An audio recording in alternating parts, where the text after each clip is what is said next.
Disclaimer! The following episode contains spoilers for Justice League. Don't go crying to your mum if we spoil it for you. You've been warned. Welcome to PodCapers, the official podcast of A Place to Hang Your Cape. And this week, come together right now over... Oh, you know what? Fuck it. We could have been watching the Carmilla movie instead of this. We could have been watching the Carmilla movie. Oh, God. Cue the music.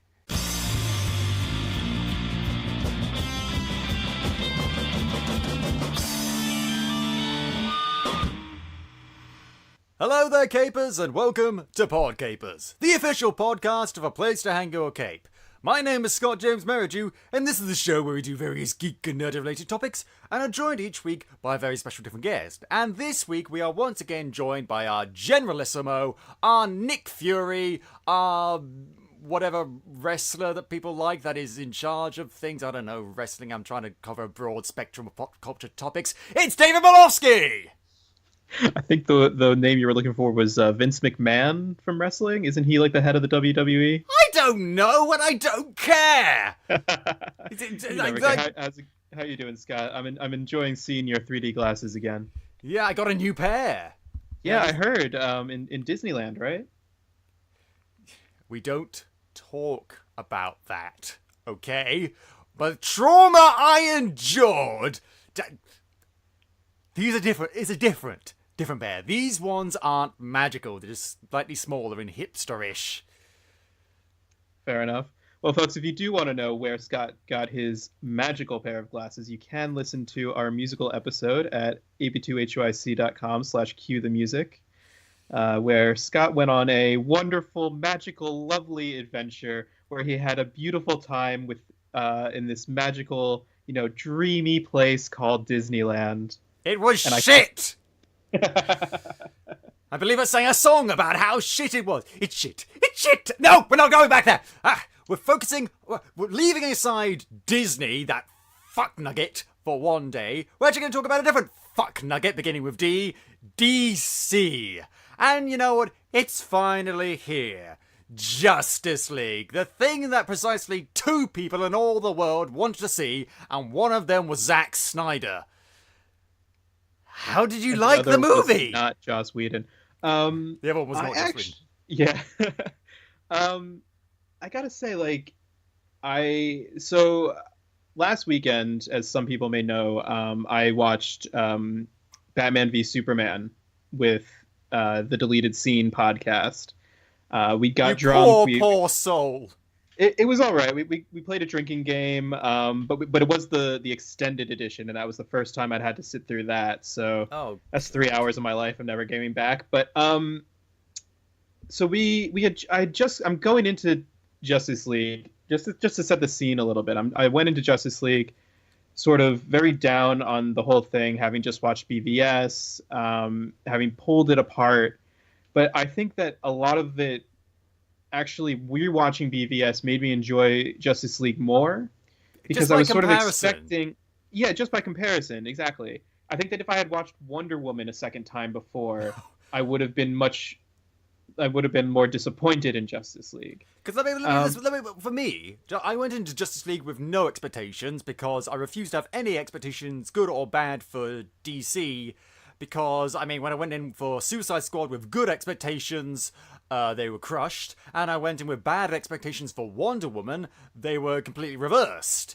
So it's like, now I don't know what to feel. And you know what? This movie, with the obvious exception of Wonder Woman, is probably the best DCEU movie to date.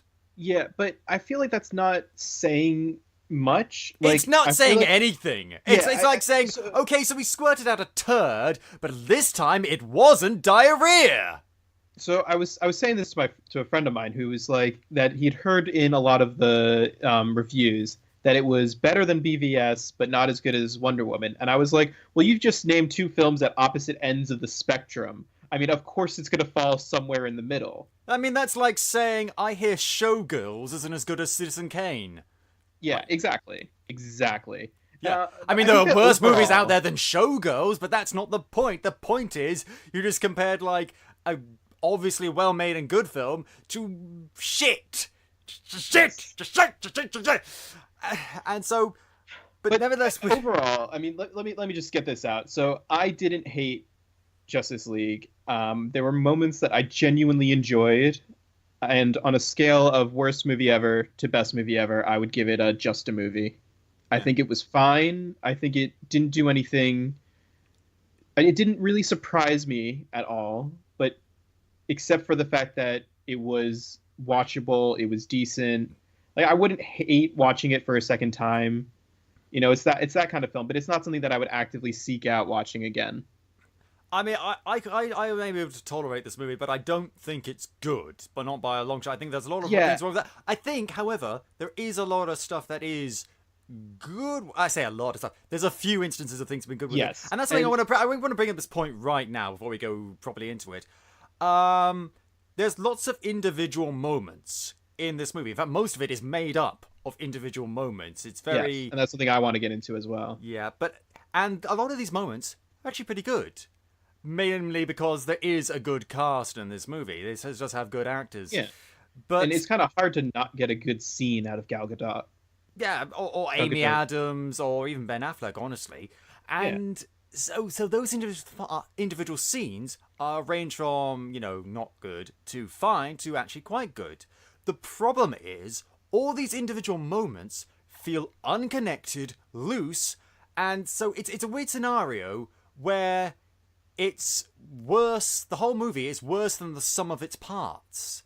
I completely agree with that. I think that there's so many little moments and things, like aspects of the film even that I liked. So just as an example, there's certain characters that I really liked, or certain, lines that I really liked. But I wouldn't say that the film as a whole, I'll agree with you, it wasn't good, but I don't think it was bad either. I think that the 50% rating that I've been seeing in a lot of places. So I've been seeing 39% on Rotten Tomatoes. Yeah, I know it's on Rotten Tomatoes, but I think a lot of people that I've seen talk about it have been sort of like it was middle of the road. See, for me, it's slightly down from the middle of the road. It's into more bad territory than mediocre territory than anything else. But you know what? Let's get into it. Into it. Let's get right into it. And so it starts with this very interesting scene, which it's Superman. We're back when he was still alive, and these kids with a camera phone come up to him. It's done from the POV of the camera phone, and they're asking a couple of questions, and it comes this close to making Superman feel like Superman. It was one of those moments where I feel like it's emblematic of this film, where they're trying to course correct a lot of things. And I think that one of the things that was criticized in BVS was that before he died, Superman wasn't ever really seen as like this symbol of hope. And yet they kept on saying in the movie that he's a symbol of hope. Yeah, and this scene kind of addresses that, and I think it goes into what you're saying. For me, that scene, though, was just, I couldn't stop looking at Henry Cavill's lip. Oh, okay, let's get this out of the open. Yeah, let's get this out of the way early. Henry Cavill had a mustache for some reason. I was barely paying attention to this. I guess we can call it a scandal. So the story, it's called Mustache Gate. So the story is, Cavill is shooting Mission Impossible 6 in London, and he gets called back to do the reshoots with Joss Whedon. Now, Paramount, who produced Mission Impossible 6, refused to let Cavill shave his mustache that he has for this role. And the reason being because it is in his contract, these reshoots were never planned, and basically they're just being dicks about it. Because if you can be a dick to DC, you take that opportunity. Yeah. So now you have this like uncanny valley experience with Superman through some of the scenes in the film. Now, I didn't feel like it was as bad as I thought it would be. In fairness, I think that if you didn't know, you wouldn't notice. Honestly, I didn't notice. But the fact that I was looking for it was really distracting in a lot of scenes. Yeah. For me, though, with that opening scene, these kids start coming up to him and they ask him questions. For me, Superman would have grinned at them, saying, "Okay, yeah, shoot, ask questions." Here, he's just like, "Okay, I guess I've got time," and it's like, "Okay." Bit awkward, and it ends with him they ask him a question, which I think is a great question. Is what's the best thing about Earth? And then he sort of Yeah. He looks away, thinks about it for a second, and then he smiles and looks at the camera and he's about to open his mouth, and then we go into the movie proper. And I thought that last bit was quite good. And again, this close, but no cigar. It's still too awkward, and it's still not Superman for me. I think one of the things I liked about that scene, and I know that we're sort of skipping right to the end here, but it is a full spoiler podcast, was that deal with it, motherfuckers. The scene after the bank scene with Wonder Woman, she just vanishes. Wonder Woman and Bruce Bolton. Yeah. So, but then at the very end of the film, Wonder Woman sticks around after another rescue of some sort. And I thought that was a nice bookend, that like for her character especially, showing her evolution in the film. And I think that without that first scene with Superman, you would have lost some of the impact on that final scene with Wonder Woman. Yeah, let's talk about Wonder Woman's character again for a bit. A thing that gets brought up, which I thought was actually interesting. I love how Wonder Woman's character is the one that feels like the most interesting to me in terms of her arc. So Batman brings up a point that Wonder Woman is really super powerful and can do lots of great stuff.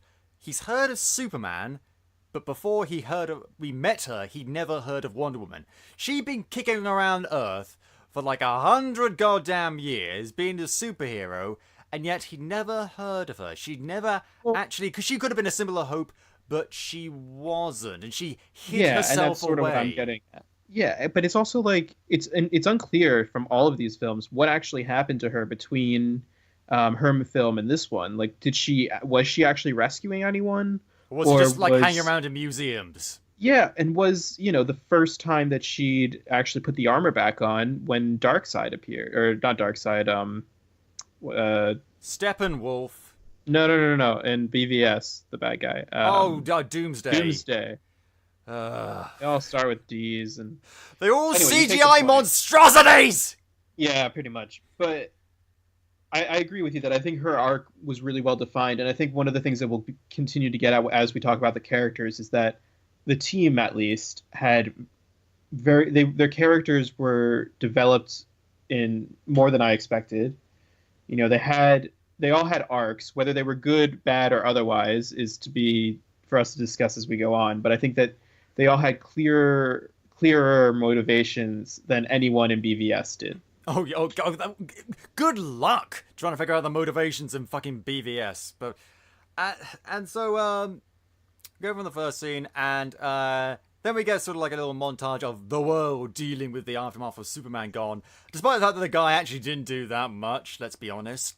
Everyone is just fucking bawling their eyes out. Everywhere you go, there's like flags of black with Superman's logo on them, on the leaning tower of Pisa and on the Tower Bridge in London, and that's fine. Then it goes into patronizing territory. We see people harassing people of different skin colors and ethnicities and stuff like that, and we see just people just tearing each other apart and being really... Sorry, I'm going to interrupt you for a second. Please. That scene where the guy kicks over the peaches, and it's done like that. See, it's done like 300, where it's like the peaches are all in slow motion as they're falling. These are nectarines. Yeah, and it was just like, for fuck's sake, don't start there. Don't do that shit there. And I'm gonna get to this at event as we go on, but there's these things that I'm going to call Snyder stills, which is something we were discussing on the Deleted Scene podcast. And it's basically where what happens is Snyder comes to an image that he really likes, so he designs a whole scene around getting to that one image. And it was like, that scene I think would have worked perfectly in a comic book, but here, played in slow motion, it completely took me out of the film, and I was like, what the fuck is going on? He finds something he likes, and he just makes sweet, tender love to it, and we're forced to watch it. But that scene for me, I found it patronizing, because the idea that with Superman's death, humanity is just lost and confused and hopeless, and people are just gonna be dicks to each other without him. I just find I get what they were going for, but at the same time, it's like, we managed fairly well before he came along, and so immediately when Superman dies, just like it wasn't like he was around for that long, and it wasn't like he was in the films, he didn't have that much like of a influence. I don't know. And it just felt very. It felt very manipulative, felt very exploitative. It basically made me feel when I watched that goddamn Pepsi commercial. Like, Superman is Pepsi. Like, oh, if there's racial intolerance, Superman will solve it. But if he's not around, then obviously that's when racism starts. Like, fuck you, movie. You don't know what you're talking about. You don't have the intelligence to think about this. But thankfully, they move away from that and go into an action scene. This movie can do action scenes, I guess. Can it? I mean, that's so. This it can until it can't. Scene is the next one, and so I mean, this scene was fine. The thing about this scene though was there was this. I was like watching it, and then there's this moment when Batman like flips or something, and instantly in my head, I just have images of Ben Affleck as Daredevil, where like the CGI was really ropey and like the CGI characters had no weight to them.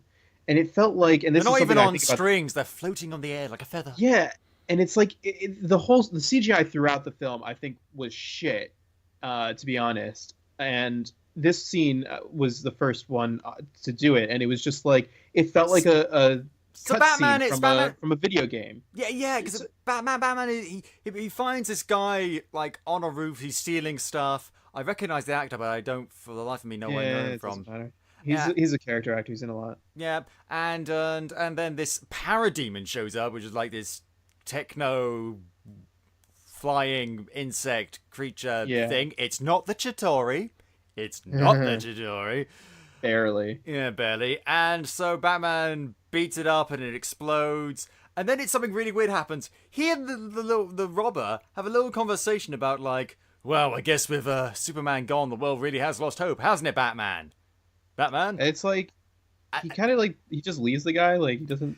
Yeah, he just leaves him on the rooftop. He's tied up slightly, but he's walking around a bit. If I were that robber, I could get out of there. The police don't know I'm there. We don't see Batman calling them, say, "Hey, there's a robber on the roof. Maybe you want to go pick him up." No, he just walks away. I guess they bonded over the parademon.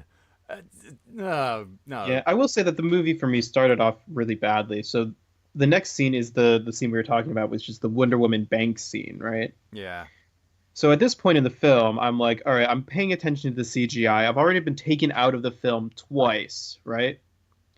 So in the first robbers, less than 5 minutes at this point. In less than 5 minutes, yes. So this scene, the robbers are walking into the bank.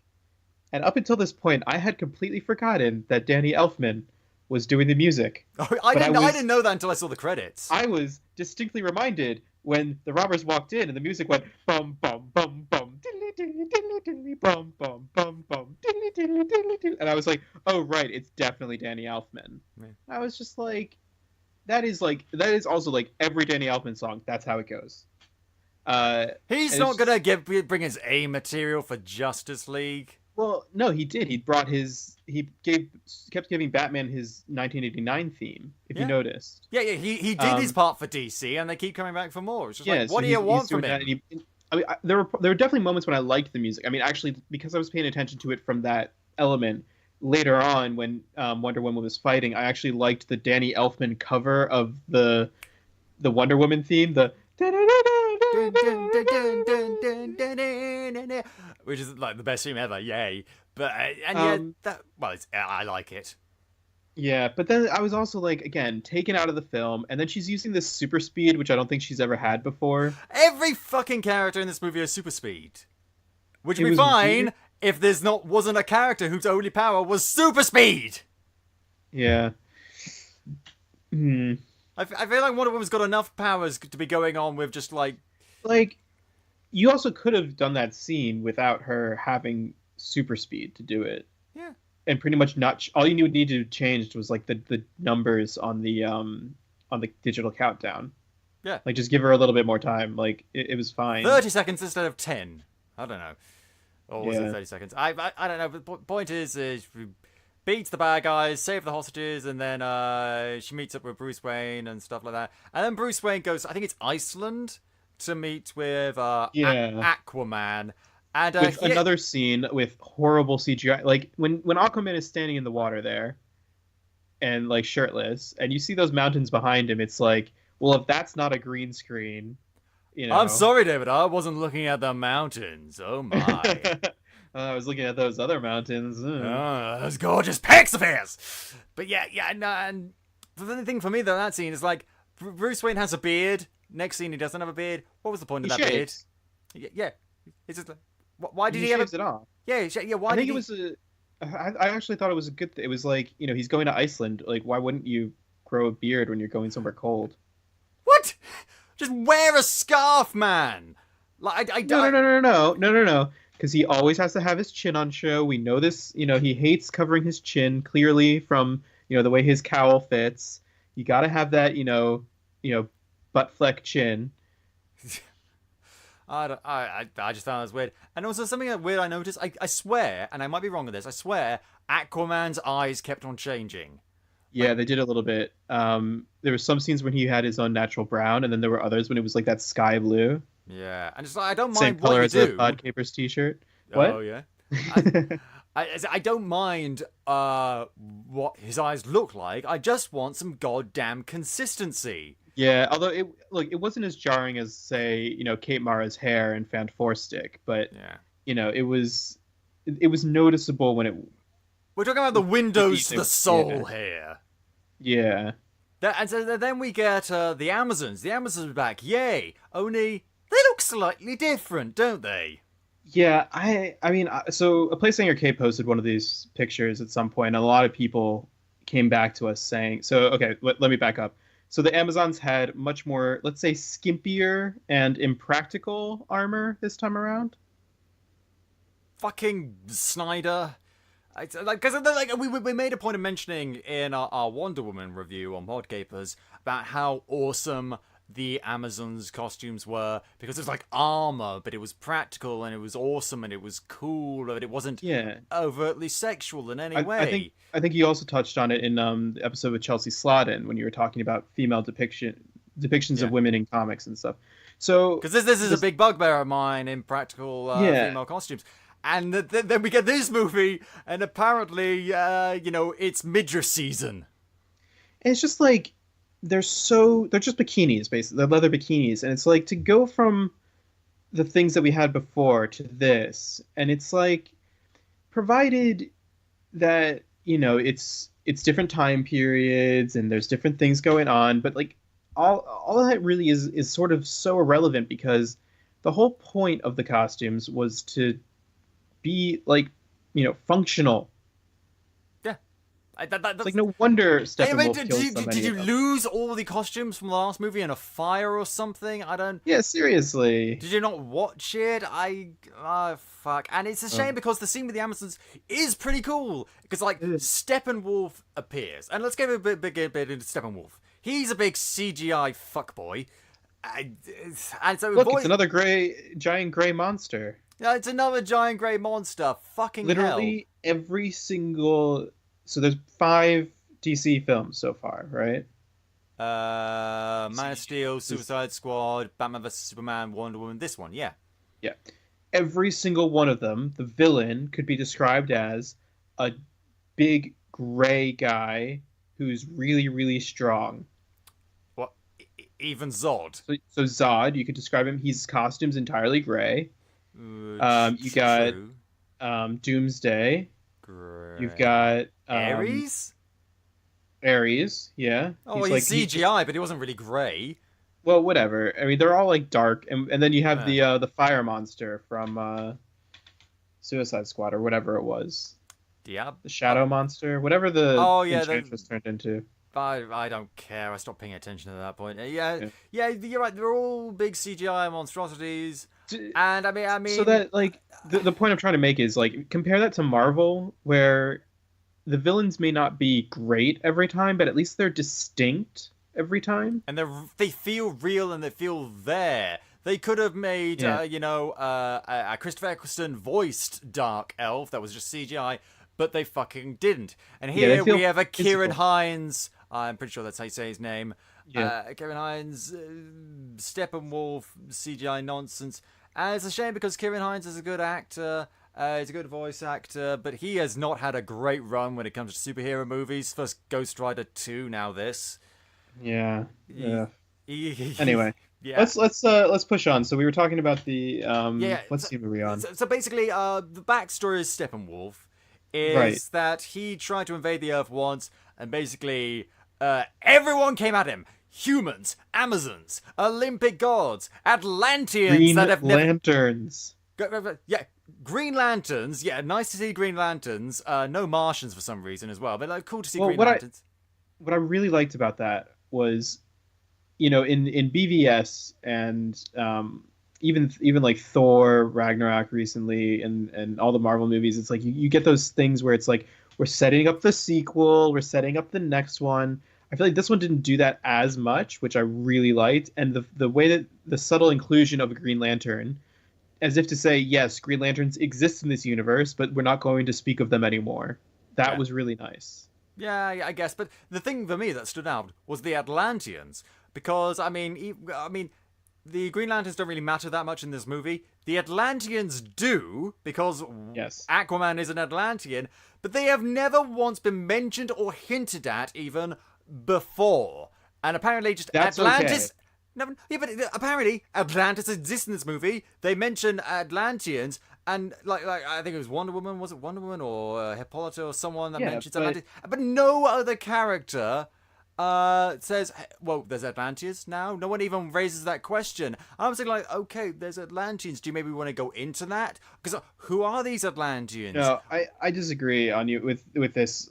I think that for one thing, we're getting the Aquaman movie next year, and that's when we're going to learn a lot more about the Atlanteans. So it's fine. But I also think that the idea here was no one knew that Atlantis was real until they like met Aquaman. Like, I think that, Diana knows because she's an Amazon, but that doesn't mean that it's general knowledge that everyone knows that Atlantis exists. No, I know that it's not general knowledge. I get that none of the characters know that Atlantis exists, which is why it's all the more perplexing when they don't, like, say, wait, Atlantis exists? Like, you'd think Barry Allen would say, Atlantis is real?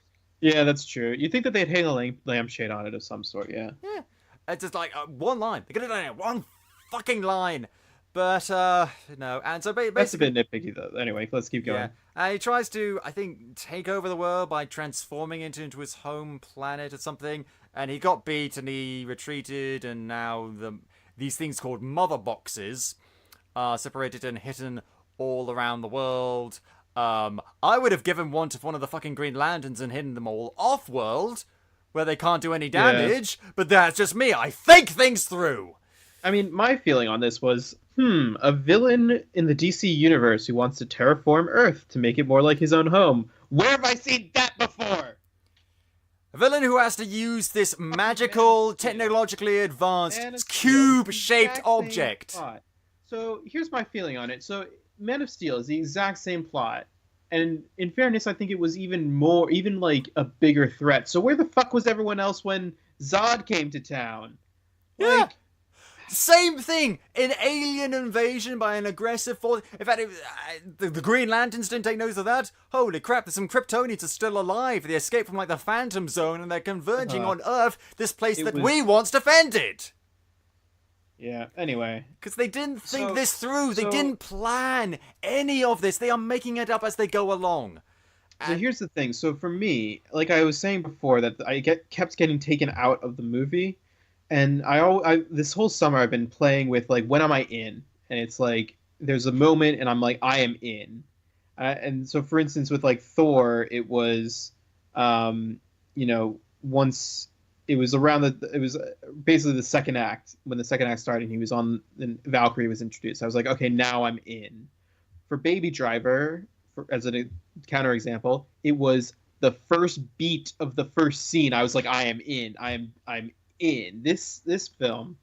It took me a really long time, and I think it was around this time that I actually started to get into it, but it really wasn't until a few scenes later that I was like, okay, I'm in it, I'm there. And the point I'm trying to get at is I think that the first act of this film is really weak, and I think that we're being really critical of a lot of the things that happened in the first act, but actually a lot of the better moments I think started to happen around the turn into the second act and the third act. Yeah. Because it drags so much because, you know, shock of all shocks, we've got to introduce, like, 2/3 of these characters. We've got to introduce the Flash, and we've got to introduce Jim Gordon, we've got to introduce Victor Stone and his dad, and set up their relationship, set up the relationship between Barry and his dad.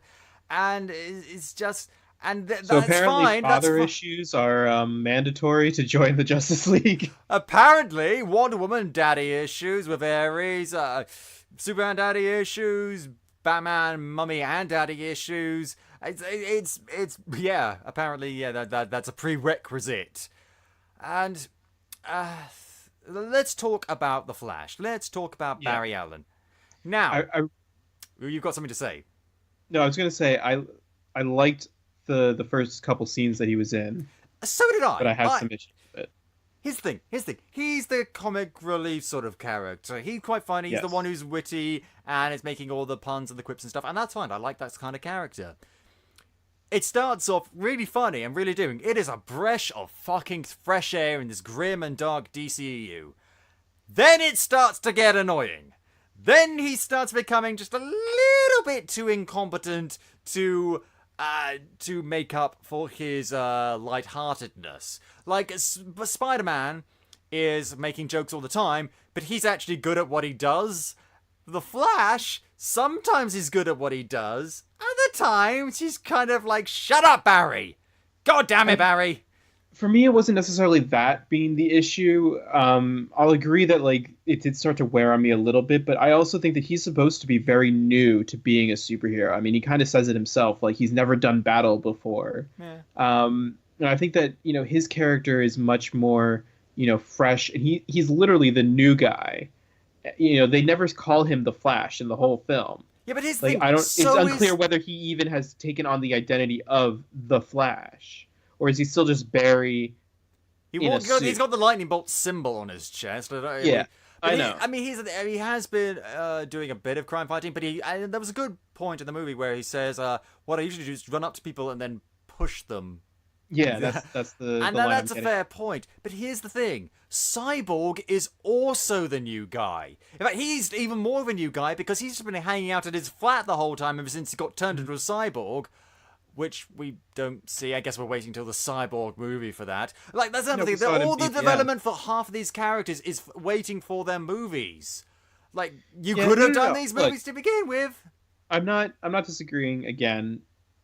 But for me, the thing that really bugged me about Barry Allen was it felt like they made it, like they were definitely making him on the autism spectrum. Really? And while that's what it felt like to me. Like there were moments when he felt like, you know, I don't have friends, and he was like, you know, you're in my second favorite chair, and like some of the ways that he was talking, maybe not like somewhere on that side of the spectrum, not necessarily that he was autistic or anything. See that for me just came across as him being witty. That's what it feels like to me. But no, now having nerdy. But you having said that, I can see what you're getting at. And that is troublesome if they're going to do that but not actually obliquely reference it, or if they're just doing it, again, to be exploitative. And the thing was that by the end of it, it felt like I was watching Sheldon from The Big Bang Theory as the Flash, and that was the problem. That is a problem. Yeah, and it was like, he felt like that kind of character, and there's nothing wrong with that kind of character. I just feel like there's been this movement towards needing to have someone like that lately, especially when you have a younger teenage character. I mean, I'm fine with it because I mean they had an autistic character as one of the Power Rangers, and I really like that, and I do like this because I'm all about representation and I like that sort of thing. But maybe that's a better example, that it worked a lot better in Power Rangers because it was part of his character, and it wasn't like he wasn't the autistic character. He was a character that was autistic. Whereas here, I don't. Maybe this is what they did. Maybe it isn't, but I don't know. Maybe I'm slightly worried, like you are. I think that they made him slightly autistic or on the spectrum or something, maybe to do that.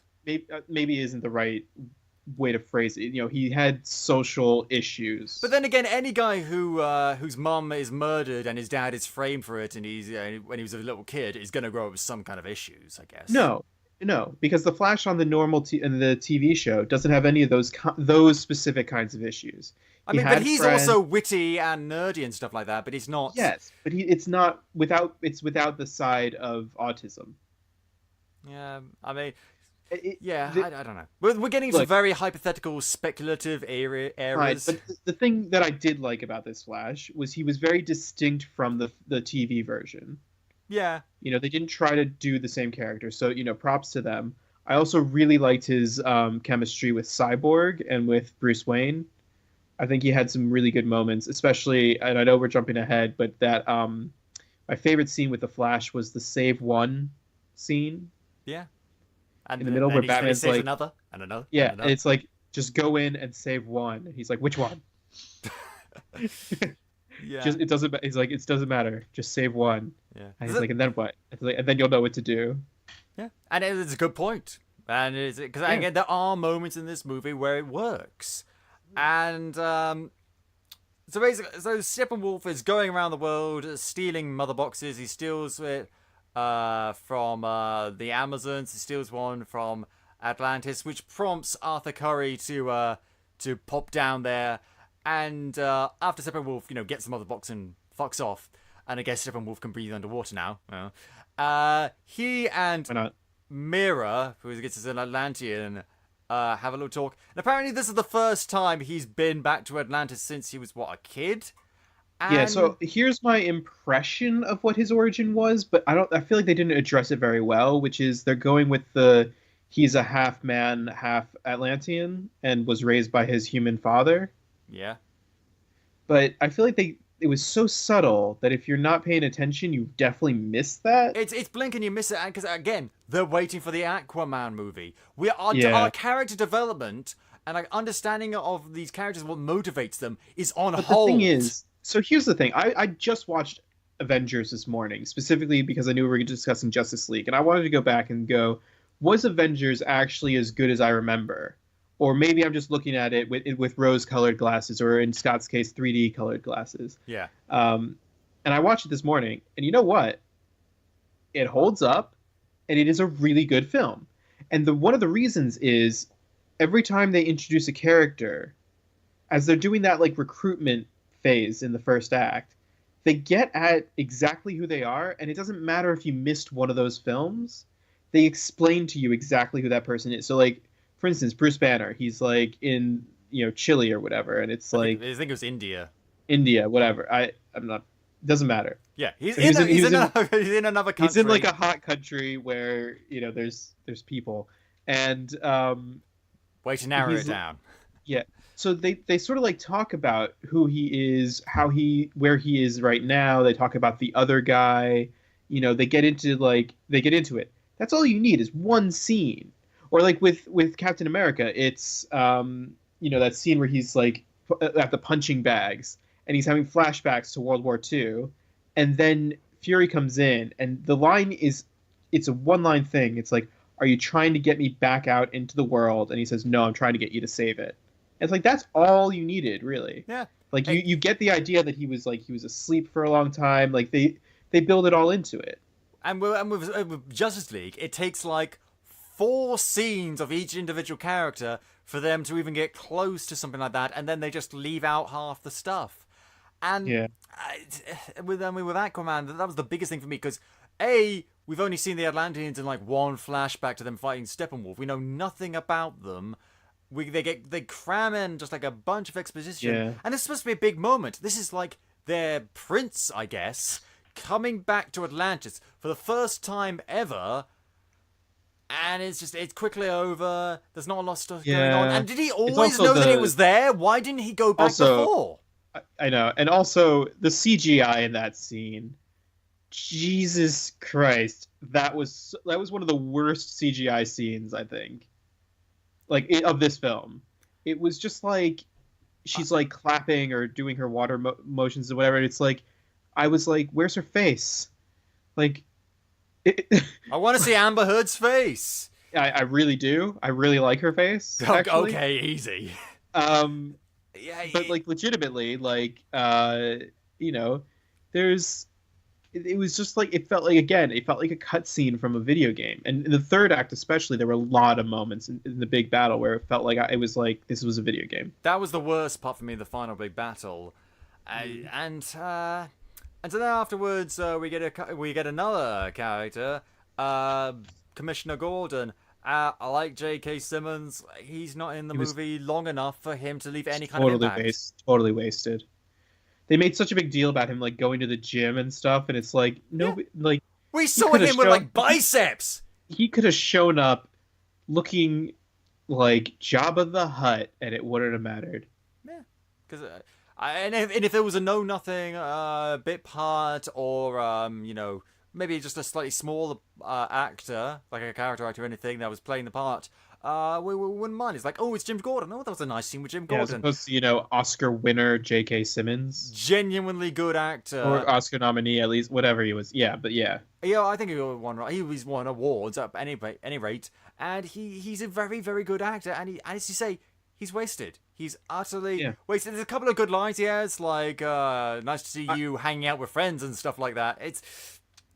I mean, the character is fine. I have no problems with the character, but you're right that it's a waste to have such a big name actor. Yeah, the character is fine. He's there. He does what he needs to, and then he doesn't overstay his welcome. But the fact that his welcome was so short means you don't need J.K. motherfucking Simmons.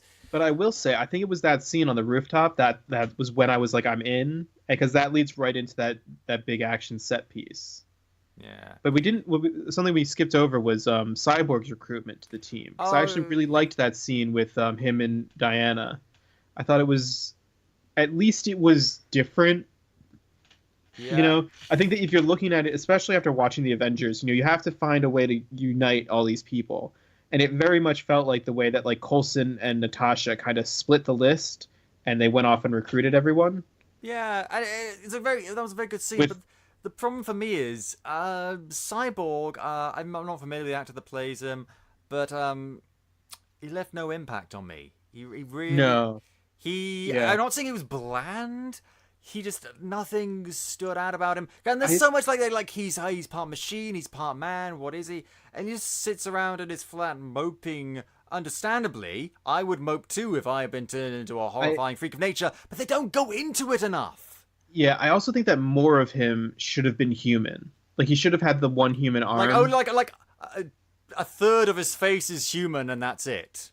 Yeah, and I think that really made it hard to connect with him. Like if you look at the CGI on him. Oh, don't. Yeah. It's like that one human part of his face, that's the actor's face, is just like wobbling around on this CGI monstrosity. I never once believed he was there, except for a couple of scenes where he's wearing this hoodie.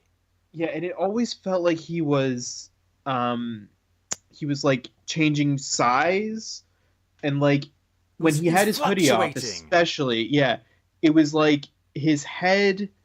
It's like his arms were too long, or his legs were too short, or his head was just like in the wrong place.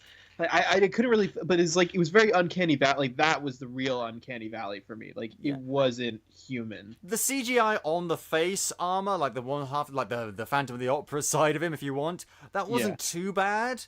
But the rest of it was just it was just awful. I never once believed it was there. It was, and it's worse when he's having a conversation with other people, and it's just like there's a real person, there's a real person, there's a real person, there's a blank space. Yeah. So oh god, speaking of weird CGI, so there's a weird CGI thing before in the scene in Atlantis, which I guess is just one room. That's all we see of Atlantis. We don't see like the kingdom. We don't see the kingdom. We don't see like cities made of stone underneath, or coral villages or anything like that. No, we just see like this one room. And in order for them to talk, this mirror person, whose name I don't think is actually mentioned in the movie.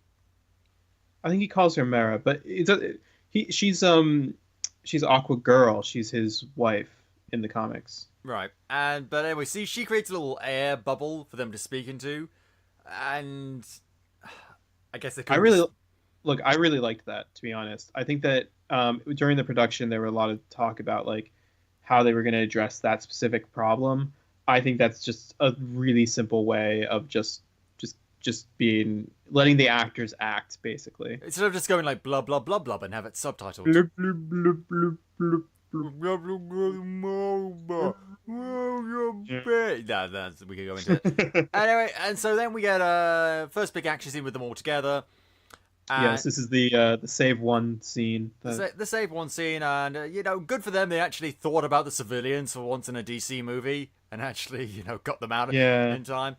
And they quickly devolves into just beating up the parademons, which is fine, I guess. I found it really hard to follow at points.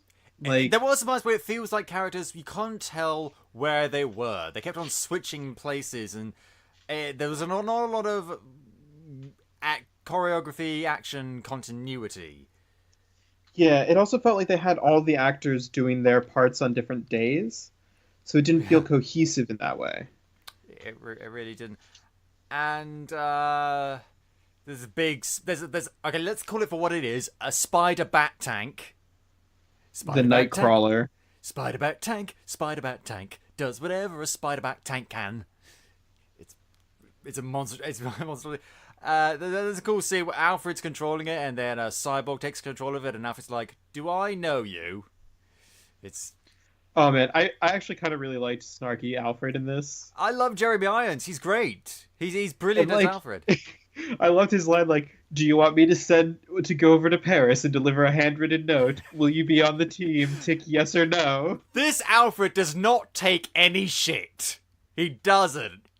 Jeremy Irons, he's been looking after fucking Batman for like 20 years now. He has long since stopped giving a shit, and he's it's so funny. It's like one misses the days when all one had to worry about was exploding penguins or wind-up penguins. Yeah, he's kind of a dab hand at this. It's brilliant, because I like how the progression of Alfred over these movies. First we had Alfred Goff, who's just like, "Very good, sir." And then we've got Michael Caine, who's like, a bit, "Very good, sir," and a bit, "Oh, for goodness sake, Master Wayne." And now we've just gone the full doesn't give a shit. It's brilliant. Yeah. and what was about the scene? Oh, yes, there's a scene where Wonder Woman is lunging for her sword, and she can fly. This is another Snyder still moment. Another Snyder moment. And so she's flying down, her sword is just out of reach, and she needs it, I guess. And I think she probably handled the parademon that she's fighting without it, honestly. And so Barry starts running up the walls of this big circular room thing, gets close to the sword, and he taps it, he nudges it towards her. I'm surprised it didn't actually hurt him, because he nudged the pointed tip, but never mind. And bear in mind this is all in slow motion, because he's running and they're trying their best to recreate the Quicksilver scenes from X-Men. And no, they were trying to recreate the Sistine Chapel.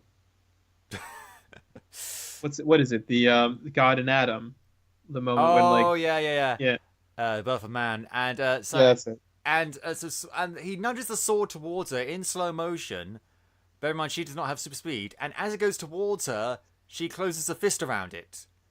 And it's that I thought was like time speeding back up again, but maybe. But the rest of the time, just her hand was speeding up, and it's like, how did she react to that so quickly? Like, her face is a blank mask. Surely it should just bounce off her hand, and Barry's like, "Oh yeah," and then she cuts the parademon in half. Which is fine as long as you don't do it with a human being. You can have this in this 12 rated movie or whatever it is, just as long as it's not a human. You can bisect someone. The BBFC is weird. The MPAA is weird. Yeah. Yeah. And then Steppenwolf comes back, and he basically floods them, and then Aquaman comes in to save the day. Here he comes to save the day. I'm just going to say this. I really, really liked Jason Momoa as Aquaman, and I wasn't expecting to. I mean, I like Jason Momoa. I've seen lots of other stuff, and he's very good in all that sort of stuff. I thought he's either going to be very good, or he's going to be utterly wasted. He was very good. Because Jason Momoa is such a powerful actor, and he brings such an energy and enthusiasm to everything he does, and he has such a presence beyond just his physicality. He's brilliant. It was like you could tell he was having fun with a lot of it. And the other thing was like, from the first moment. So I was, even after the trailers, I was still expecting him to be a little bit, and I'm using this metaphor, acknowledging the pun, but expecting him to be a bit of a fish out of water, sort of similar to Thor. Aquaman. But sort of like the way that Thor was, or even Wonder Woman, where it's like this is his first time in our world. But I liked the fact that he was of our world, and he was the line I came up with was he was more surfer dude than Shakespeare in the Park. Yeah, he's great. He's got the tats and stuff, and he's yeah. I remember the thing I knew that made me kind of not interested in seeing this movie, but I just thought it wasn't going to be complete and utter shit, perhaps, or at least he wasn't going to be. Was I saw this behind the scenes footage, and they're like preparing for the scene. There's just green screen everywhere. And it's Jason Momoa, Gal Gadot, and someone else I can't remember. And they're like yelling and roaring. He's got his quindent. He's like, yeah, rah. And they're about to charge someone, I guess. And then he drops the quindent, takes Wonder Woman's sword off of Gal Gadot's back, and runs forward. Yeah. And everyone just starts bursting out laughing. And that is who Jason Momoa is. He's a fun guy that has fun with whatever role he's in, whatever that may be. And it just seemed like he was like having fun the whole time, like dressed like a bat. I dig it. Yeah, it's cool. And he had some great lines in there, like yeah. But the upshot of all this is that they have a mother box. They Steppenwolf's got 2, they've got 1. He plans to bring them all together, so they need to decide what to do with it. And the team is all together. They got the mother box, and it goes from like, okay, we've got a mother box, to, hey, let's resurrect Superman like that. It's so quick. It's not that... I mean, they do talk about it. They have a whole scene where they talk about it, but it's also... But the idea being brought up is so quickly brought up. Oh, yeah, the topic is definitely brought up very quickly. But it's also, like, I liked that, that, like, his resurrection made sense. Oh, yeah. No, the explanation they give for why he's being resurrected... is well thought out. It's not bullshit. And I had a Justice League bingo card. Oh, yes, you did. Which I posted all over social media. And one of them was Superman is brought back to life with 0 explanation. And that's not one that you can tick off because it is really well explained. I saw your bingo thing, and several of those bingo boxes were ticked. Oh, yes, we can go over that later. We'll leave that to the end. Let's leave that to the end. My favorite one of which is Cyborg saying "Booyah." Oh, yeah. As soon as he said in the movie, it was like, oh my god, David predicted that! And, but anyway, so, that's his catchphrase. That's his catchphrase, I guess. I didn't know that. And also, I didn't make the bingo board. I have to put that out there. I found that on a Facebook group that I'm on. Fair enough.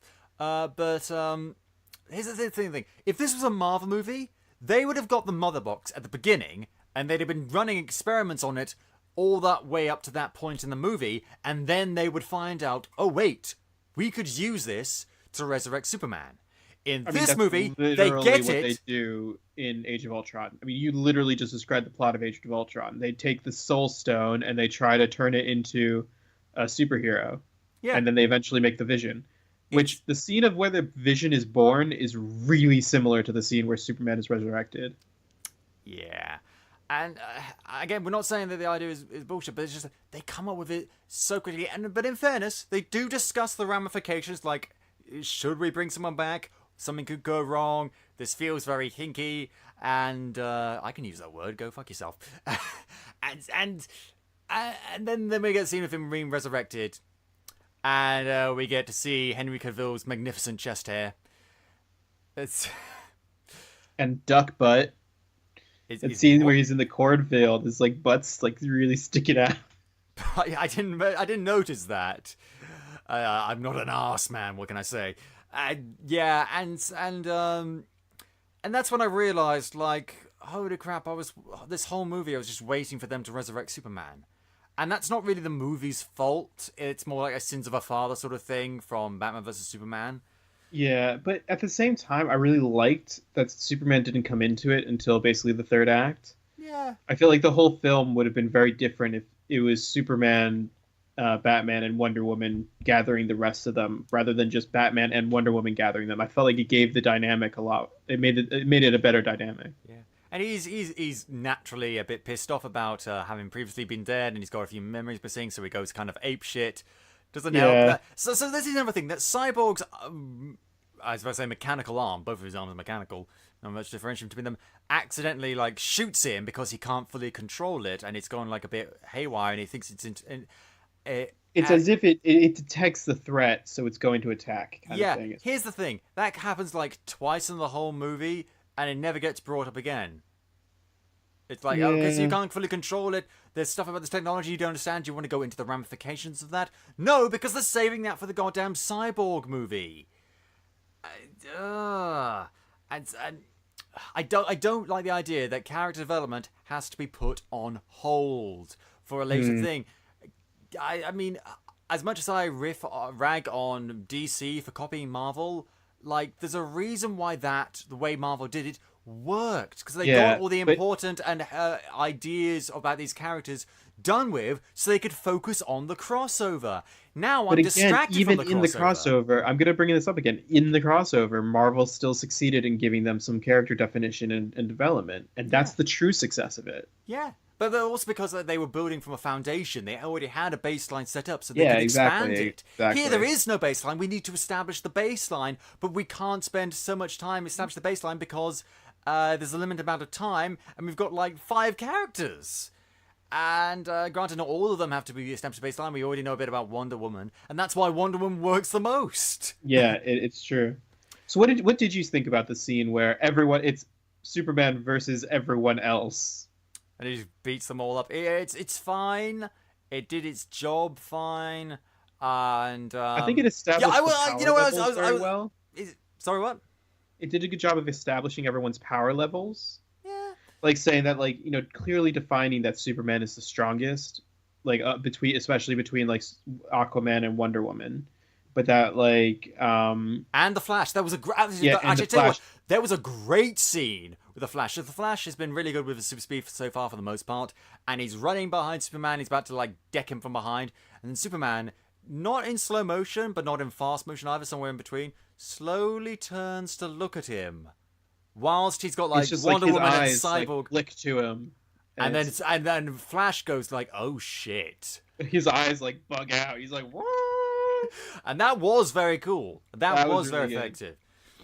And but then he fucks off after Lois Lane turns up, because that was Batman's contingency plan. I guess he was just hoping that he wouldn't tear Lois's head off. I really liked that because one of my favorite fights between Batman and Superman in the comics comes in Hush. Oh yeah. Where something like Poison Ivy has roofied Superman and he's evil, so Batman tells Catwoman to go get Lois Lane while Batman is like punching him with kryptonite. So like Batman's got his kryptonite ring, but then like it's not until like basically Catwoman drops Lois Lane off a building that the fight ends, because Superman goes to fight to save her. And at the end of it, Batman talks about how Superman's real weakness isn't kryptonite, it's the people he cares about. And so I felt like bringing at least that idea into it by bringing Lois Lane in was really good. Yeah, and that was a good idea. And then they fly off to Kansas, and and then we get the arse in the cornfield scene, I guess. There's another weird thing about the fight scene is Wonder Woman called him Kal-El. Like, did she know that was his real name? Yeah, I'm not really sure where that came from.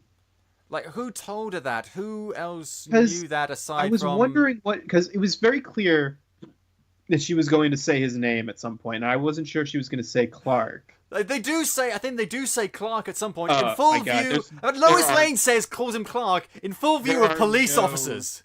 There are no secret identities in this universe again. It's just, like, nobody cares. Or notice how, like,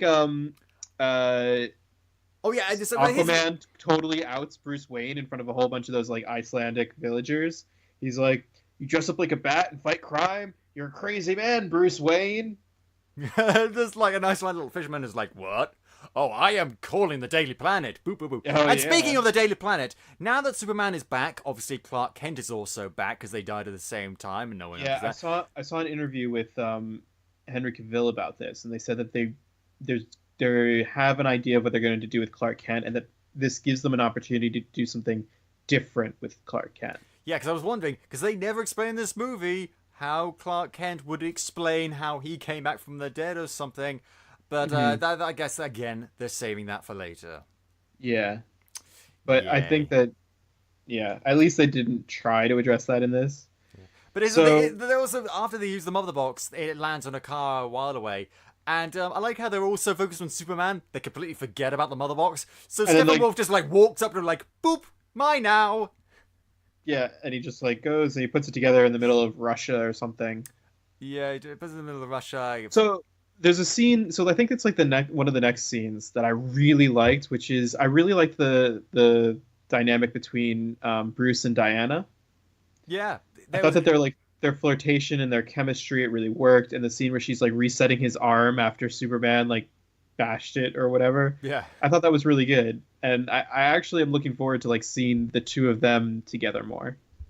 Yeah, they had a lot of chemistry in BVS, and it works. Yeah. It works here, and it feels like the one relationship that's developing very naturally, as opposed to Superman and Lois Lane, which is fine because Henry Cavill is a good actor and Amy Adams is a good actor. Or even Superman and Batman. The whole your mother's name Martha too? Did we just become best friends moment from BBS? I think we did. You and me always and forever. I don't know. And then Lois Lane calls his mom, Diane Lane. She's in there. She's in all of 2 scenes in this movie, and she's fine. And there's a nice emotional reunion there. He somehow gets his Superman costume back, and they all go to Russia to get Steppenwolf. And then it's just a big CGI fucking maelstrom. And I mean, it wasn't the worst of these kinds of CGI battles I've seen, but it definitely wasn't the best. There were some scenes where Aquaman is riding on the Batmobile and he's yeah! And when he's sky surfing on a parademon, he's yeah! Any scene with basically with Aquaman was kind of cool. But then they get to Steppenwolf, and he basically he wipes the floor with them. I like how they're sort of focusing on trying to get him, but they're also trying to stop the mother box and separate them. Feels reminiscent of another movie. But here's very. I mean, do you want to hear? Let me read this out to you because I love this. So this is a summary of a film, and you're going to tell me which film it is. Okay. This gets it. Your start of 10. A space god with a horned helmet arrives on Earth through a portal. He is looking to collect magical objects that will allow him to conquer the world. A team of superheroes assembles to fight the space god and his alien army. And at one point, the heroes must all fight the strongest member of their own team. I'm going to say Breakfast at Tiffany's. Correct. Yay! But no. Seriously, it's so. I mean, look, it's so much like Avengers. It is so much like Avengers, but it feels smaller than Avengers. It feels smaller because in Avengers, they were all separated. They were all fighting different things. Some were fighting T'Challa, some were helping civilians, some were fighting Loki, some were dealing with the Tesseract. It didn't feel like everyone had a unique job. Yeah, and there are bits of it. There's a scene after Superman turns up where he and Barry go to rescue some civilians. And Barry pushes a car really fast, and then there's a scene where Superman's carrying an entire block of flats. Yeah, I like that. I don't know how he managed to... How did he tear that whole building off of its foundations intact? Well, it doesn't matter. But the matters to me! Really good. The humor in this I thought was really good. That visual gag there, that was a really good one. And there's a lot of especially with the Flash, there were a lot of funny moments. We completely skipped over the graveyard scene. Oh god, that is a great graveyard scene. They're digging up. They're digging up Clark Kent's body. Yeah, his fingerprints were all over that scene, and no wonder because it actually felt genuine. Despite the fact that they were digging up a body, it felt warm and engaging. That was so weird. Yeah, and it's him and Cyborg, having a laugh. Yeah, and he goes for the fist bump, and Cyborg's no, and I love it. Flash says no, a little racially charged. Okay then. Okay, yeah, yeah. And it's another great example of those scenes that are individually work really well. And it's just like, sometimes this movie comes so close to really getting it.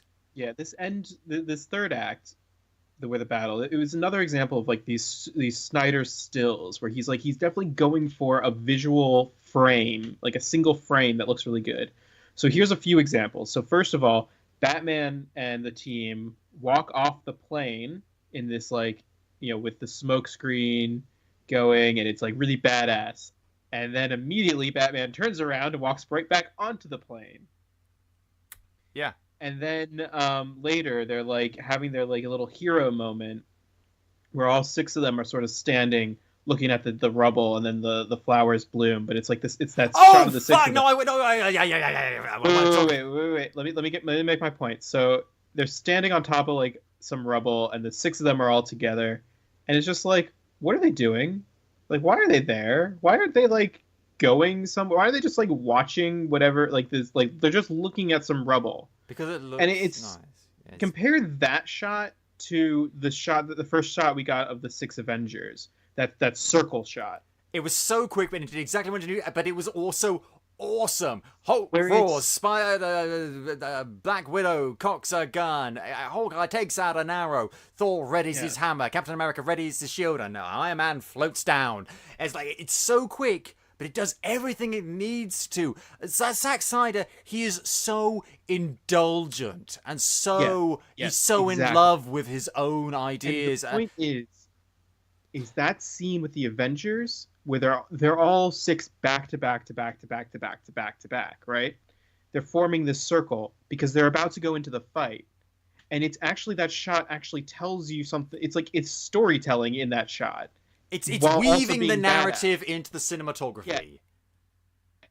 Yeah, exactly. Whereas Zack Snyder just goes, here's the 6 team members. They look pretty? Yeah, exactly.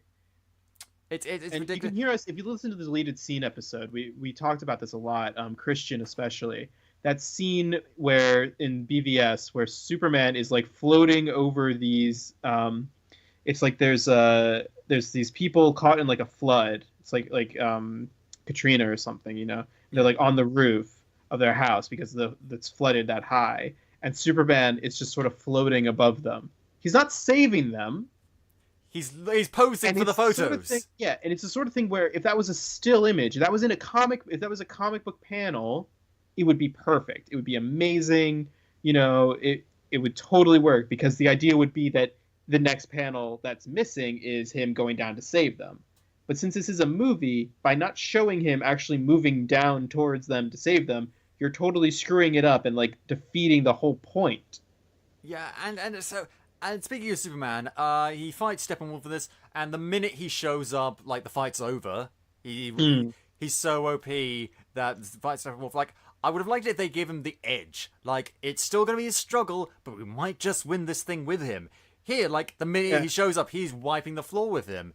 There's no tension. And it doesn't help that the CGI is so awful with Superman as well. Because, like, I mean, the thing that really grinds my gears with this is the original Superman. The tagline, or the promotion for that movie is, you will believe a man can fly. And you know what? When you watch that movie, you fucking do. Whether it's back then, whether it's now, you believe that he's flying. And here, I don't believe he's flying, because I don't believe he's real, because he's just CGI. And it's not good. On the wind. Yeah, he's just floating around, and it's so obvious. I mean, there's worse CGI out there. There is, both in big blockbusters and both in smaller stuff. In fairness, I think that Thor Ragnarok also had some issues with the CGI, but it wasn't so obvious. It wasn't so obvious, yeah, and it wasn't so frequent. And here it is, and the defeat, and he's defeated so tokenly. And then, he becomes a bit afraid, which means the parademons then swarm him, and then they.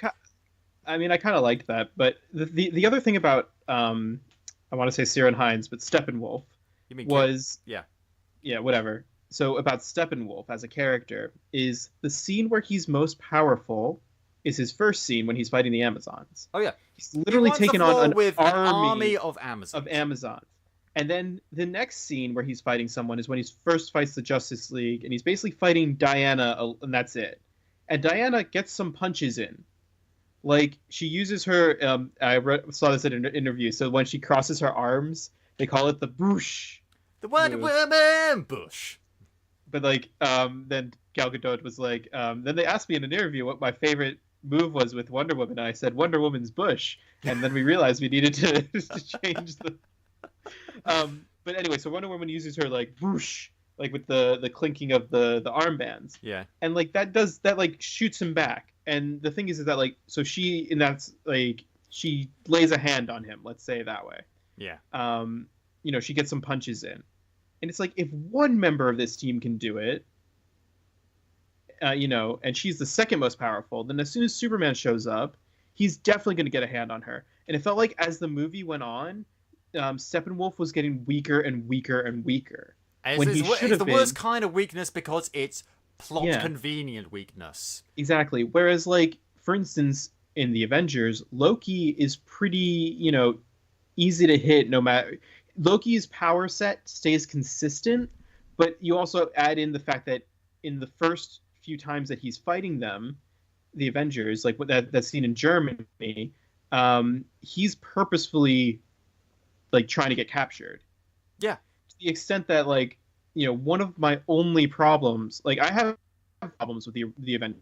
We've listed, you know, tons and tons with Justice League, but with the original Avengers movie, I'd say I have, like, all of my problems with it are very minor, and one of them is Loki just sticking around while they're having that, like, Shakespeare in the Park scene.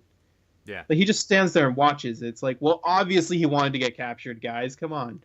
Anyway, I'm really going off on a tangent here. No, but it's a good tangent because, I mean, when we can't know whether something's bad until we look at something that's good. Yeah, and, like, so just comparing Steppenwolf to Loki, Steppenwolf has a single motivation. It's clear he wants revenge because he was defeated before in the past. Yeah. And unlike, you know, Lex Luthor, for instance, he has a very clear motivation, a very clear plan of what he's trying to do. It's simple, but it's easy simple, to understand. But it's clear, is what my point. Loki is also very clear. That's about where the good things about Steppenwolf and Loki have in common. That's the end of it. Yeah. Because Loki is a charming, developed character who's actually not that simple. He's got complex. There's that moment where he's fighting, and again, I just watched Avengers as well, but there's a moment where he's fighting Thor right on top of Stark Tower, and Thor says, like, "Look at this destruction. Do you really think that you're going to be king after this?" And Loki looks out, and it's like, you see it kind of clicks for him. He's like, probably not, but I'm still gonna stab you. Yeah. And that alone, that one scene, is more character development than Steppenwolf gets in an entire film. It's more character development than any villain in any DCEU movie, with the possible exception of Ares, maybe, if I'm being charitable. Zod, maybe, but... Oh, yeah, actually, no, Zod, yeah, fair enough. But, yeah. But so they defeat him, he teleports away with all the parademons, and the day is saved, and then, fuck me in the fucking skull, the flowers bloom, and the nice, beautiful, gentle alien, I guess, garden blooms for some reason where he once was, and it's so cheesy, and it's so saccharine. You know what it is? It's fucking Captain Planet. That's what it fucking is. Jesus Christ, you're right. It's like, yeah, it's like they, oh, God. I get that they want, like, they could have had, like, these Russian civilians cheering, like, yay, you saved us, and that would have been perfectly fine and serviceable. No, they had to, like show, it's like that last scene in The Matrix with the sun rising in The Matrix. It's like, everything is fine now. It's ridiculous. It's fucking ridiculous and stupid. And so then I guess it wraps up with a few epilogues for everyone. Barry Allen gets a new job. Wonder Woman, like we said before, saves people and then sticks around to be a symbol of hope. Batman's around. He starts renovating Wayne Manor, I guess, and he's going. Oh yeah, he starts making the Hall of Justice. Yeah, there's something about Barry Allen I want to point out before we finally wrap things up. His dad, Billy Crudup. Well, I was about to say, Billy Crudup. And again, it's another actor that's kind of wasted. I've talked about him before on the show, and I think he's one of those actors that doesn't really stand out very much for me. But in this movie, he actually was good. And there seemed to be some genuine affection between him and Ezra Miller.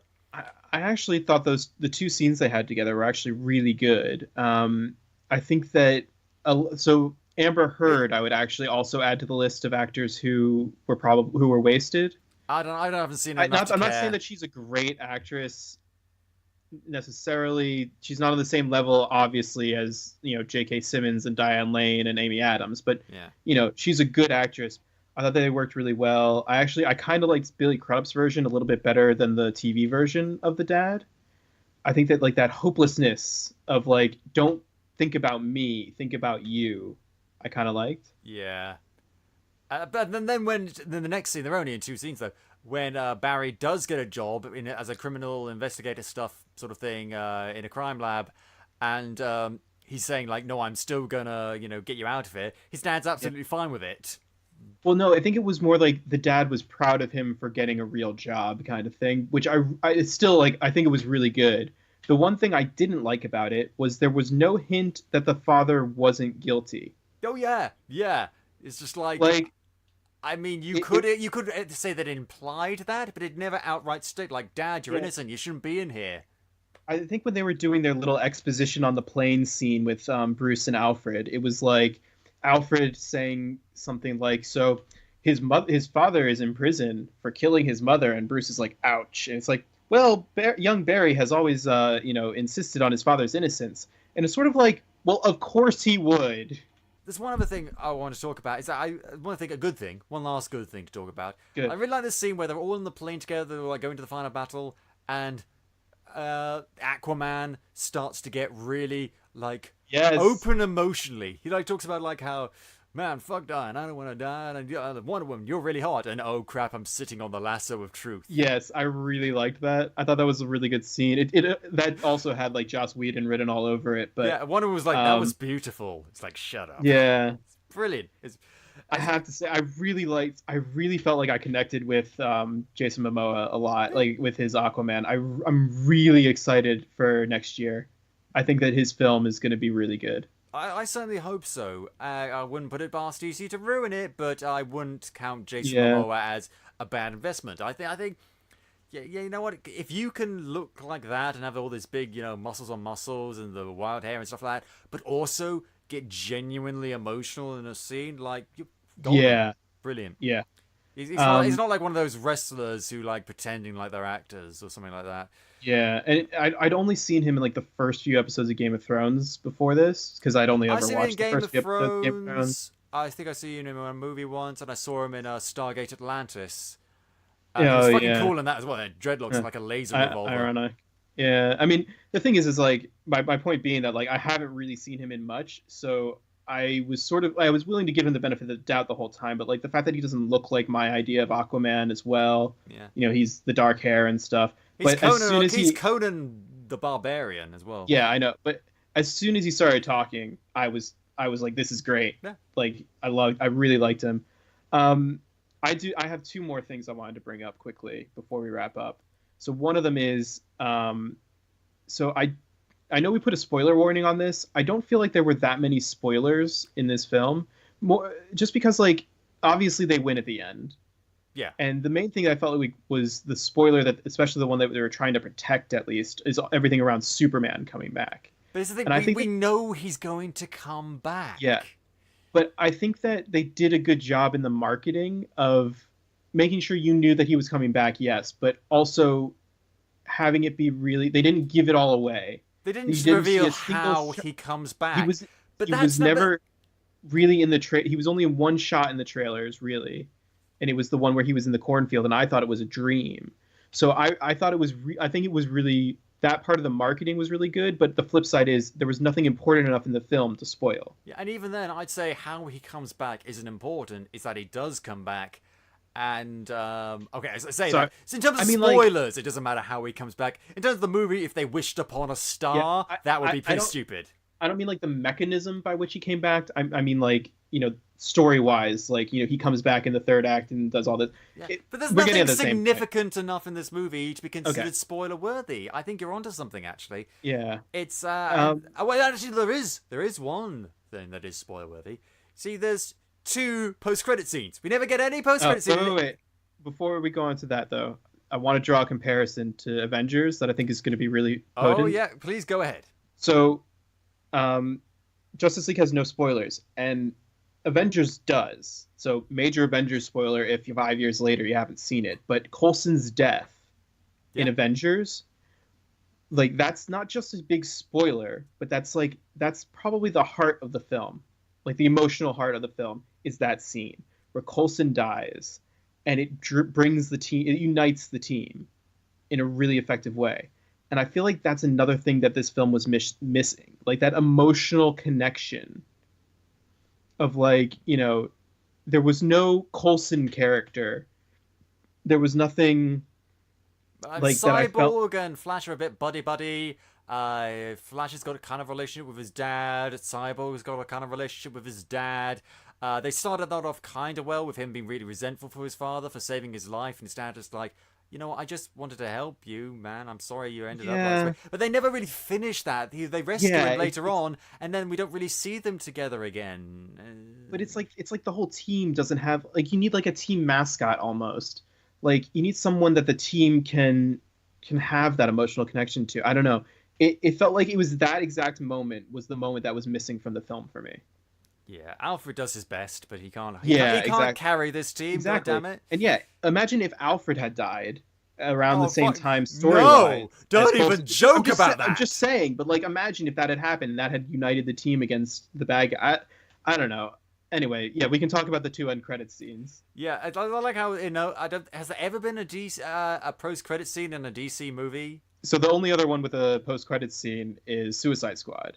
So Amanda Waller and Bruce Wayne are chatting in a restaurant, and basically Bruce Wayne is like, "You tried this with villains. I'm gonna do it with heroes, obviously." Yeah. And then so I actually liked the first post credit scene with the race between Superman and Flash. Yeah, that was. I mean, I thought it was nice. It was cute, and yeah, it was fine. It was lovely. But then there's another post-credit scene. I thought, is this worth waiting for? Is there going to be anything? You know what? My patience was rewarded, because look who's back! It's Jesse Luthor! Yay! And I was not excited about Luthor at all. No, I really don't like Jesse Eisenberg as Luthor. Neither do I. But he's here now, and I mean, Deathstroke. That was pretty exciting. Yeah, and I didn't recognize him when I saw the movie because he's got like the beard and he's the white hair and stuff like that. But it's Joe Manganiello. And I kept thinking it was Manu Bennett again, and I got really confused. I thought that as well for a second. Manu Bennett. Yeah. Who plays the character on Arrow, obviously. Yeah, but he had an American accent. Apparently, I don't think Manu Bennett can do that, but I don't know. Yeah. And it's yeah, and so like I was like, I think we should have our own league. Dum bum bum. I think the line is actually we should have a league of our own, and all I can think of is that baseball movie. Yeah, all I can think about was the British panel show about sport. It's yeah, and that was a kind of a nice teaser, I guess. Just if not, I mean, else. It was fine. And Deathstroke's getting his own movie apparently, so I still want to see him in the Batman movie. I think that'd be really cool. Yeah, assuming that ever gets made, assuming Ben Affleck is... So the new rumor is this, that Ben Affleck will probably continue, but if he doesn't, the Matt Reeves trilogy will star possibly Jake Gyllenhaal as a younger version of this Batman. I think that's... We need a sense of forward progression. We need to see Batman on his own, independent of the league. Yeah. I guess it would be nice to see that, but we don't need to see that because we've already seen a movie about a younger Batman just starting out. Yeah, exactly. Or in the middle of his career. I don't know. And beyond that, Jake Gyllenhaal, I think he's a phenomenal actor. I really like him. He's the wrong person to play Batman. Yeah, definitely. Like, Although we all thought that about Ben Affleck, and I actually think he's doing a great job. I agree. A lot of people didn't think that way. I didn't. I thought he might be okay. He might not be. I was willing to see him. Jake Gyllenhaal, like, I know isn't the right person to play it. Yeah, no. I'm not disagreeing on that either. I also think that, like, Ben Affleck. I would much rather see Ben Affleck continue going forward. Yeah, because he is good.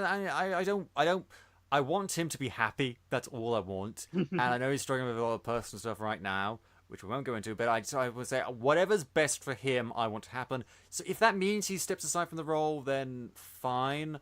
But if he could continue with it and he'll be okay with doing that, then that would be great. Because so far, he's been one of the best things about these movies. And fucking hell, I mean, if he goes, then it's all on Gal Gadot and Wonder Woman. It's all on her. Yeah. Right, so I think it's time we start wrapping things up right now. Now, to sum up, what does this movie do right? Occasional individual scenes with good performances and occasionally a bit more levity than we're used to. And perhaps the occasional decent fight scene if you really, really, really struggle. And that's about it. I also think that compared to especially BVS, it has a clear 3-act structure that's very good. Oh, yeah. The music in many of the points, I know I made fun of it earlier, but I actually did enjoy the music at certain points. The villain had clear motivation. And I actually did like the team dynamic. I think that the characters interacted well. For me, also, it was simple, and that was both. Yeah. It's a double-edged sword. It was both to its detriment and to its strength. Because it was a very it was a very straightforward plot with no twists and turns. Yeah, and sometimes that works, and sometimes that doesn't, and it's a bit of both. And this thing really is a mixed bag. Mm-hmm. Your takeaway is that what's your takeaway from this movie? Basically, my takeaway is that this movie easily could have been a big mess, as we saw with Batman versus Superman. I think my takeaway is I enjoyed it a lot more than I expected to.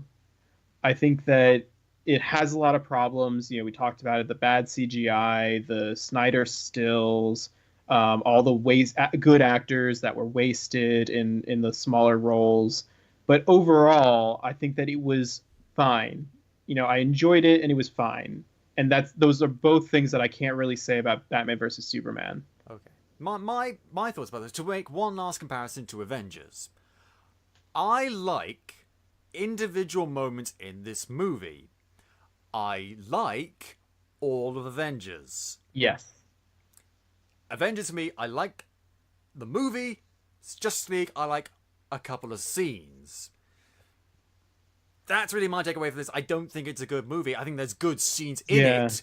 It is, but good scenes do not a good movie make. It's much more intricate than that, much more complex. Yeah, and I think looking forward for the future of DC, though, that this does point to them. I think this is a move in the right direction. Oh, absolutely. And I will say that this year has been really turned me around on the DCEU. I think that this film and Wonder Woman have finally made me hopeful. Oh dear, be careful of that emotion because they will disappoint you. Like I'm not hopeful because DC have buggered up too many times for me to not be hopeful. And so Wonder Woman was good. This movie has good things. I do think this is a good forward momentum, but you know what? They could easily stumble at this hurdle and they could fall over. Yeah. So let's see where things go. Maybe the DCU will go onwards and upwards to greater glory, Excelsior, and I hope it does because I'd much rather watch good movies featuring characters that I don't really like than a bad movie featuring characters I don't really like. Yep. So I hope that's what happens. I am not gonna fucking hold my breath. So putting Just League aside for one moment before we wrap things up, have we got any other business? We do, actually. A couple things. So first of all, we have this great Facebook group that I'm kind of running, and also the only person who's like posting most of the time, but everyone else should post. So it's AP2HYC plus PodCapers as a Facebook group. Scott's in there. I'm in there. A lot of our previous guests have if also... I post thing, it's just going to be long, extended rants about that's fine. Fucking Batmobile. But yeah, we want people to join us in the group. So if you're out there and listening to this and you enjoy it and you want to hang out with us, just search for it's AP2 and then the + PodCapers on Facebook. I think it's also facebook.com/group/AP2HYC. Don't quote me on that one. You're smart. The capers are smart, David. There'll be a link in the show notes. Yeah, you'll find it. We'll link in the show notes. The other thing is, so over the last 30 whatever episodes we're on, we've interviewed a lot of great indie comic creators, and almost all of them are going to be part of a new app that is coming out called Comic House. So it's Comic Haus. And it's this app developed by some friend of ours who are comic creators themselves. And basically what it is, it's essentially Netflix, but for indie comics. So for a £3 a month subscription, you get unlimited access to all of the comics that you could possibly read. And considering that £3 is about the price of one issue, if you read more than one issue a month, it's worth it. It's coming out this week in both the Google Play Store and the Apple App Store. Definitely look it up and definitely give it a shot. Yeah, sounds interesting. It would be very useful for me. We like to watch a lot of comics around here. Anything else we need to talk about? The Patreon's still going. I think that's about it. Yeah, Patreon. Support us, goddammit. We're fine, gamers, don't worry. And so I think on that point, we are going to wrap up the show. Thank you very much, David, for joining us today. It's always a pleasure, Scott. It's lovely having you here. And if you enjoy the show, please tell your friends, shout it from the rooftops. And if you haven't already, go back and listen to some of our other super episodes, like our Wonder Woman review, and many, many others involved where I bash the ever-loving hell out of DC. You can listen...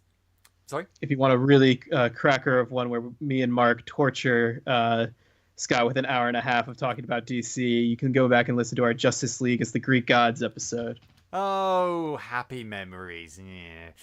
You can listen to the show on iTunes, Podbean, YouTube, or at aplacetohangocape.com/podcapers. As David said, we have a Patreon. Check out the rewards, patreon.com/AP2HYC. If you want to get in touch with us or suggest show topics, or you maybe want to come on the show yourself, you can find us on Twitter, Facebook, Instagram, at AP2HYC. Thank you very much for Dan Harris for our logo, the lovely microphone with the red and blue 3D glasses, those are mine. And thank you very much for listening. This has been PodCapers, the official podcast of A Place to Hang Your Cape. Cue the music!